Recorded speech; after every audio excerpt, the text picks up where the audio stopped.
অমিতাভ বচ্চনের কন্যা শ্বেতানন্দার ছেলে অগস্ত ইতিমধ্যেই পা রেখেছেন অভিনয়ে। তবে মেয়ে নভ্যা নাভেলি নন্দা রাজি নন অভিনয়ে পা দিতে, বরং ব্যবসা করেন। নানা ধরনের সমাজসেবামূলক কাজের সঙ্গেও যুক্ত তিনি। নিজের পডকাস্ট শো রয়েছে তার। আর সেখানেই বচ্চন বাড়ির মেয়েরা ফাঁস করলেন অমিতাভ নাকি একেবারেই পছন্দ করেন না বাড়ির মহিলাদের ছোট চুল। সে তাকে কথা প্রসঙ্গে বলতে শোনা যায় তিনি তার যৌবনে প্রায়শই চুল ছোট করতেন, তবে এতে তার বাবার অসম্মতি ছিল।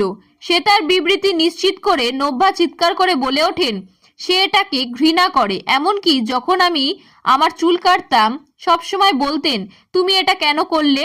তিনি লম্বা চুল পছন্দ করেন। চুল নিয়ে কথা উঠতেই ভাই অভিষেকের সঙ্গে লড়াই মনে পড়ে যায় শ্বেতা বচ্চনের। জানান কিভাবে একবার তার চুল মাথার মাঝখান থেকে কাঁচি দিয়ে কেটে দিয়েছিল জুনিয়র বচ্চন।